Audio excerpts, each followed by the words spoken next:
차량에 동승자가 한 명 더 있었습니다. 동승자요? 새벽 3시 47분. 핸드폰 진동이 어둠을 깼습니다. 처음엔 꿈인 줄 알았습니다. 요즘 남편이 늦게 들어오는 날이 많아서 새벽에도 연락이 오곤 했으니까요. 손을 뻗어 화면을 확인하는데 모르는 번호였습니다. 여보세요? 혹시 박민수 씨 보호자분이십니까?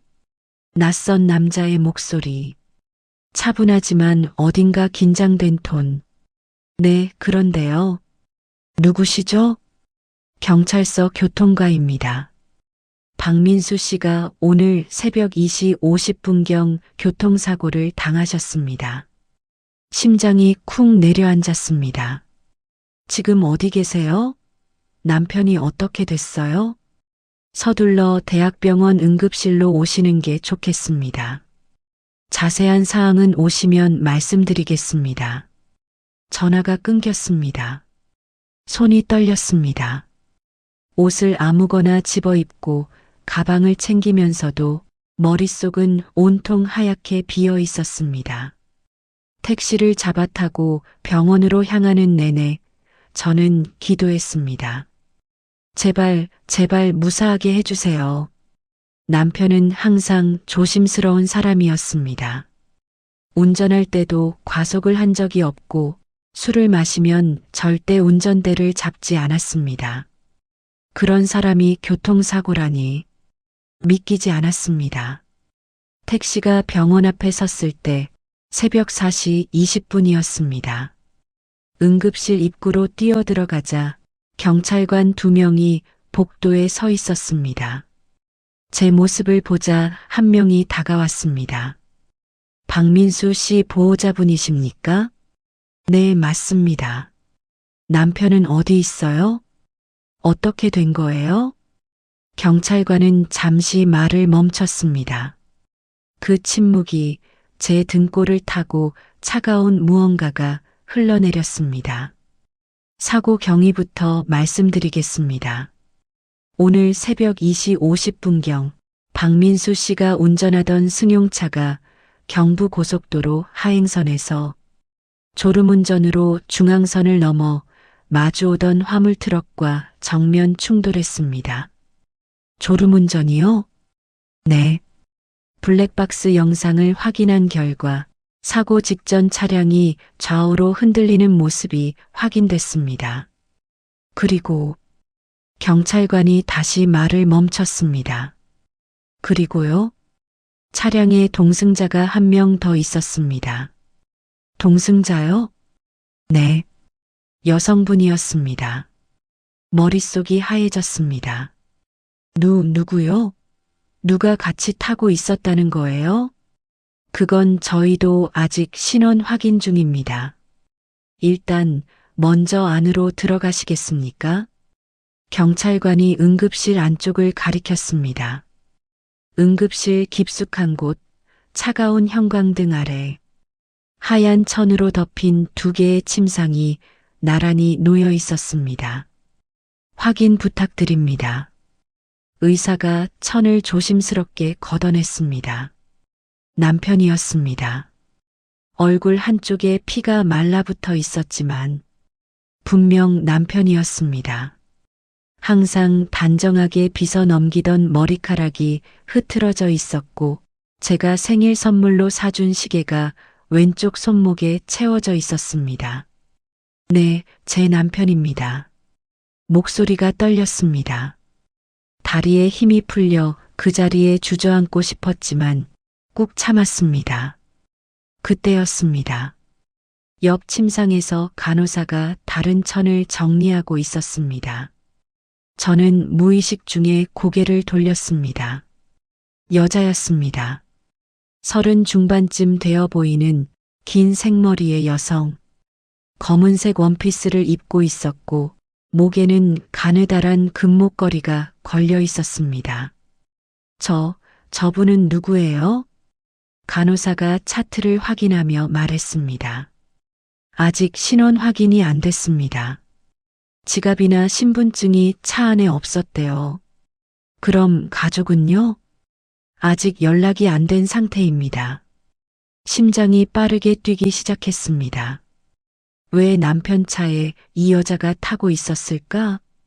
새벽 3시에 고속도로에서 머릿속이 복잡해졌습니다. 하지만 아직 확신할 수 없었습니다. 혹시 회사 동료일 수도 있고 급한 일로 태워주는 중이었을 수도 있으니까요. 그때 뒤에서 누군가 다가오는 발소리가 들렸습니다. 실례합니다. 돌아보니 경찰관이 투명 비닐봉투 하나를 들고 있었습니다. 안에는 핸드폰 한 대가 들어 있었습니다. 이게 사고 차량에서 발견된 여성분 핸드폰입니다. 혹시 아시는 분이십니까? 저는 고개를 저었습니다. 모르는데요. 그렇다면 경찰관이 조심스럽게 물었습니다. 혹시 남편분께서 오늘 누군가를 태워주신다고 말씀하신 적 있으십니까? 아니요. 없었어요. 그렇군요. 경찰관이 고개를 끄덕이며 뒤로 물러섰습니다. 저는 다시 남편의 얼굴을 바라봤습니다. 차갑게 식어버린 그 얼굴이 갑자기 낯설게 느껴졌습니다.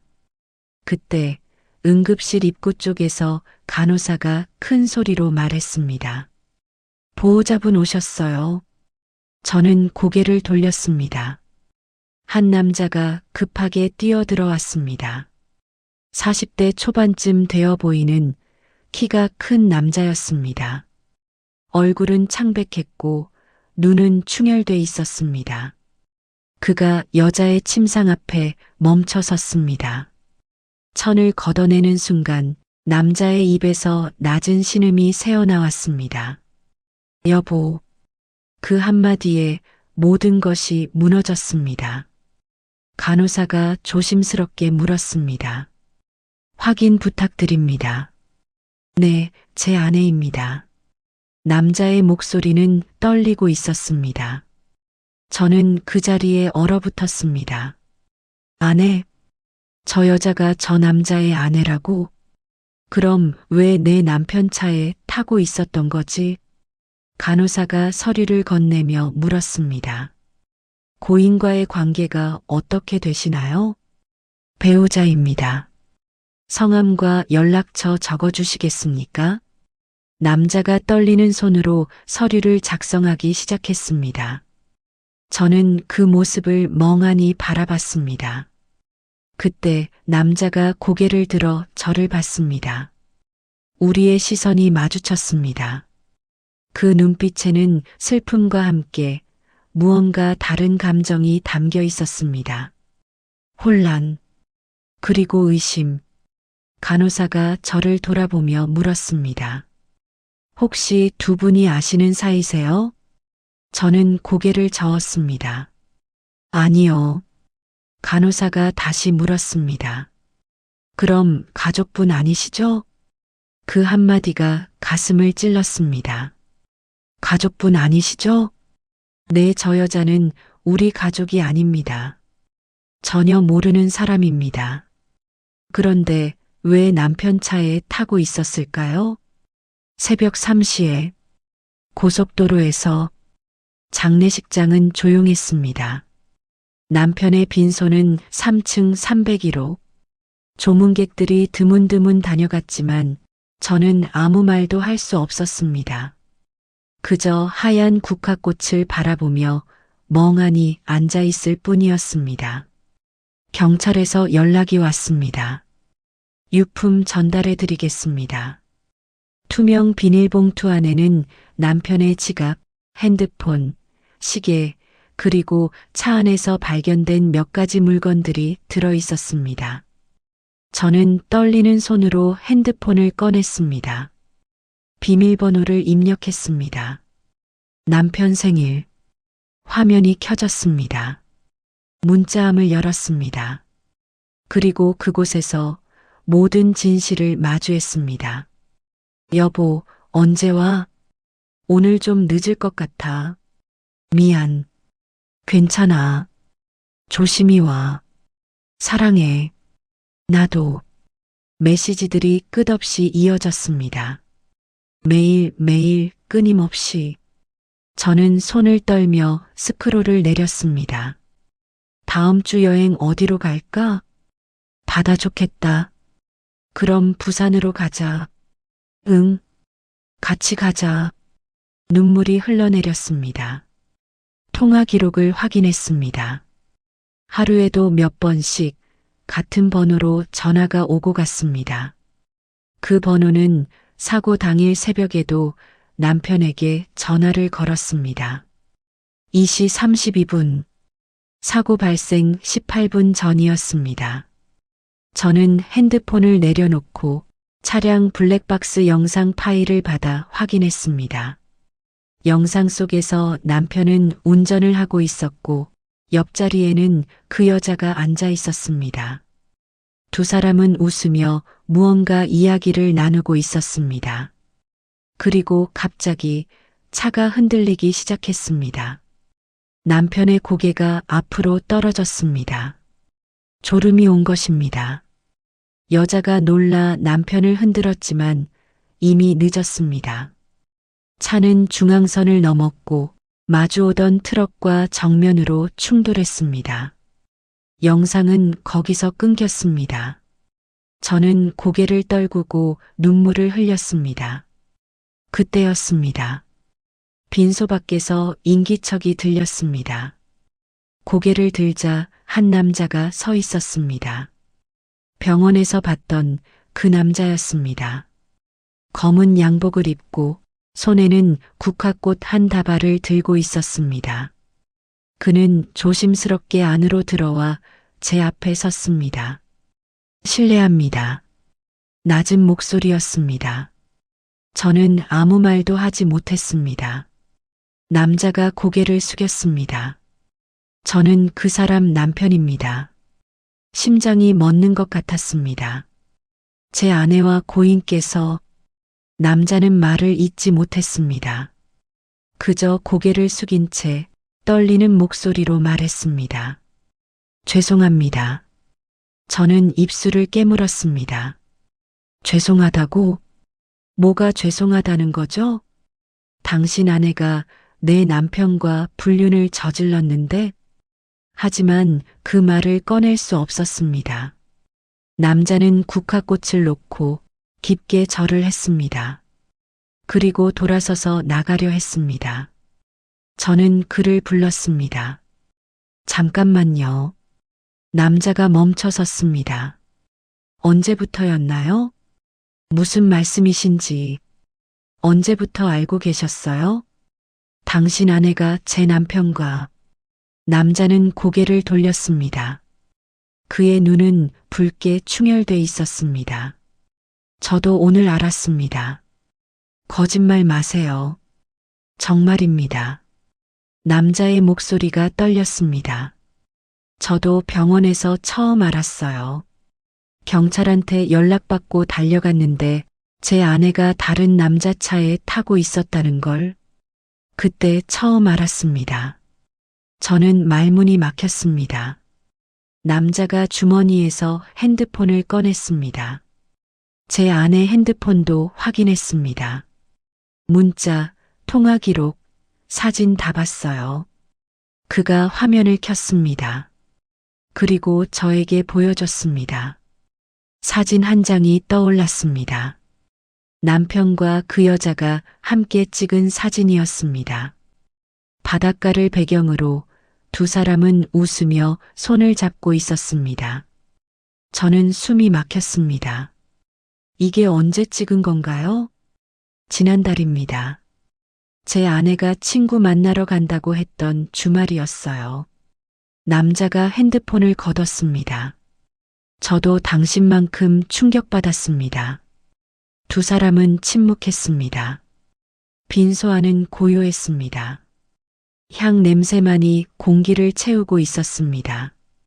남자가 먼저 입을 열었습니다. 장례는 언제 치르시나요? 모레입니다. 제 아내도 모레 발인입니다. 그렇군요. 또다시 침묵이 흘렀습니다. 남자가 조심스럽게 물었습니다. 혹시 눈치채신 적 없으셨나요? 저는 고개를 저었습니다. 전혀요. 저도 마찬가지입니다. 남자가 쓰게 웃었습니다. 제 아내는 항상 집에 일찍 들어왔어요. 늦는 날도 거의 없었고 의심할 만한 행동도 전혀 없었습니다. 저도 고개를 끄덕였습니다. 제 남편도 그랬어요. 회식이 있다고 하면 정말 회식을 하고 왔고 출장 간다고 하면 정말 출장을 갔어요. 의심할 이유가 전혀 없었죠. 그럼 대체 언제? 모르겠어요. 저는 고개를 저었습니다. 핸드폰 기록을 봐도 정확히 언제부터 시작됐는지 알 수 없었어요. 문자도 통화도 다 평범해 보였거든요.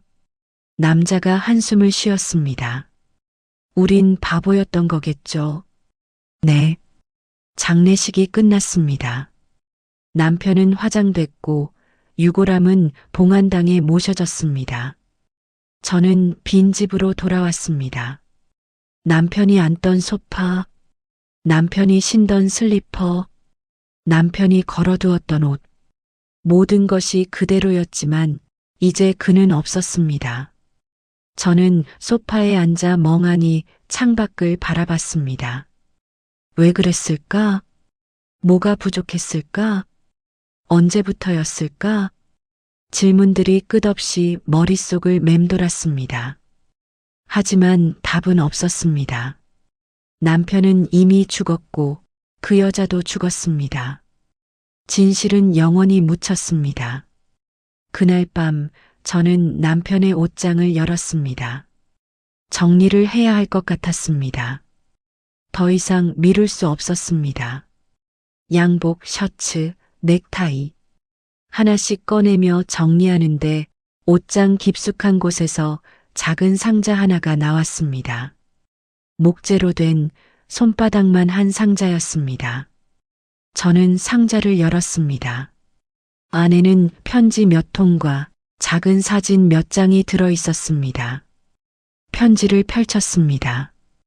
당신을 만나서 행복해요. 이렇게 사랑받는 기분은 처음이에요. 그 여자의 필체였습니다. 저는 편지를 내려놓고 사진을 꺼냈습니다. 바닷가, 산, 카페, 여러 장소에서 찍은 사진들이었습니다. 그리고 모든 사진 속에는 남편과 그 여자가 함께 웃고 있었습니다. 저는 사진을 한 장 한 장 넘겼습니다. 그리고 마지막 사진에서 멈췄습니다. 그 사진 속에서 남편은 카메라를 보며 환하게 웃고 있었습니다. 제가 한 번도 본 적 없는 그런 표정이었습니다. 눈물이 흘러내렸습니다. 나는 당신을 행복하게 해주지 못했나요? 나와 있을 때는 왜 그렇게 웃지 않았나요? 하지만 답은 없었습니다. 핸드폰이 울렸습니다. 모르는 번호였습니다.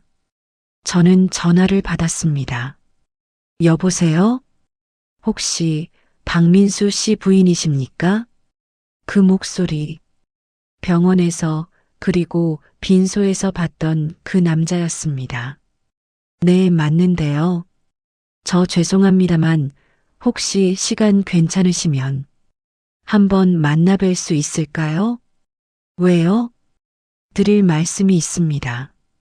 저는 잠시 망설였습니다. 어디서 만날까요? 편하신 곳으로 말씀해 주세요. 그럼 역 앞 카페에서 만나요. 내일 오후 2시. 감사합니다. 전화가 끊겼습니다. 다음 날 저는 카페에 먼저 도착해 자리에 앉았습니다. 남자는 정확히 2시에 나타났습니다. 그는 제 앞에 앉으며 고개를 숙였습니다. 시간 내주셔서 감사합니다. 무슨 말씀하시려고 부르셨어요? 남자는 가방에서 서류 봉투 하나를 꺼냈습니다. 이걸 드리려고요. 이게 뭔데요? 제 아내 핸드폰에서 찾은 자료들입니다. 문자, 사진, 그리고 일기 같은 것도 있더군요. 저는 봉투를 받았습니다. 왜 이걸 저한테 주시는 거죠? 당신도 알 권리가 있다고 생각했습니다. 남자가 말했습니다. 저도 읽어봤어요. 그리고 제 아내가 어떤 사람이었는지 알게 됐죠. 저는 봉투를 열었습니다. 그 안에는 프린트된 문자들과 사진들, 그리고 몇 장의 메모가 들어 있었습니다. 저는 메모 하나를 펼쳤습니다. 오늘도 그 사람을 만났다. 행복했다. 이렇게 사랑받는 기분이 이렇게 좋은 줄 몰랐다. 남편은 좋은 사람이다. 하지만 나를 사랑하지 않는다. 그냥 의무감으로 함께 사는 것 같다. 그 사람은 다르다. 나를 진심으로 원한다. 나를 진심으로 사랑한다. 저는 메모를 내려놓았습니다. 남자가 말했습니다. 제 아내는 저를 사랑하지 않았던 것 같습니다. 어쩌면 처음부터 사랑하지 않았을지도 모르겠어요. 그저 안정적인 결혼 생활을 원했을 뿐이었죠. 저는 고개를 끄덕였습니다. 제 남편도 마찬가지였을 거예요. 두 사람은 침묵했습니다. 그리고 남자가 조심스럽게 물었습니다. 후회하시나요? 뭐요? 결혼을요. 저는 잠시 생각했습니다. 모르겠어요. 후회한다고 하면 거짓말일 것 같고, 후회하지 않는다고 하면 그것도 거짓말일 것 같아요. 남자가 쓰게 웃었습니다. 저도 그래요.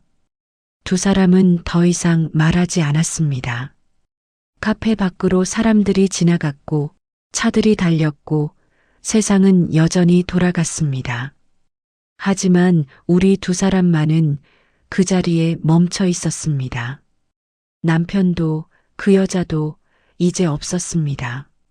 남은 건 질문뿐이었습니다. 언제부터였을까? 왜 그날이었을까? 집에 오던 길은 아니었을까? 그리고 그 질문들은 영원히 답을 얻지 못할 것입니다. 저는 봉투를 가방에 넣고 자리에서 일어났습니다. 먼저 가보겠습니다. 네. 조심히 들어가세요. 밖으로 나왔습니다. 차가운 바람이 얼굴을 스쳤습니다. 저는 발걸음을 옮겼습니다. 앞으로 나아갔습니다. 뒤돌아보지 않고 그저 앞으로, 그것만이 제가 할 수 있는 유일한 일이었습니다. 밖은 쌀쌀했습니다. 바람이 얼굴을 스쳤습니다. 저는 걸었습니다. 앞으로, 그저 앞으로만. 뒤돌아보지 않고, 머릿속엔 여전히 질문들이 맴돌고 있었지만, 이제는 답을 찾지 않기로 했습니다. 대신 이렇게 생각하기로 했습니다. 살아있는 사람은 살아야 한다. 남편은 죽었고 그 여자도 죽었습니다. 하지만 저는 살아 있습니다. 그리고 그 남자도 살아 있습니다. 우리는 각자의 방식으로 이 슬픔을 견뎌낼 것입니다. 언젠가는 이 아픔도 희미해지겠죠. 언젠가는 남편의 얼굴도 흐릿해지겠죠. 하지만 한 가지는 절대 잊지 않을 것 같습니다. 새벽 4시에 울린 그 전화를, 그리고 그 전화가 바꿔놓은 제 인생을. 집에 도착했을 때 하늘은 어두워지고 있었습니다. 저는 현관문을 열고 안으로 들어갔습니다. 텅 빈 집, 텅 빈 소파, 텅 빈 침대. 하지만 이제는 괜찮을 것 같았습니다. 저는 불을 켰습니다. 그리고 살아가기로 했습니다. 답 없는 질문들을 안고 끝나지 않은 슬픔을 품고 그렇게 제 이야기 끝까지 들어주셔서 감사합니다. 어디서 듣고 계신지 댓글도 남겨주세요. 구독과 좋아요도 부탁드립니다. 여러분에게 언제나 행운이 가득하시기 바라겠습니다.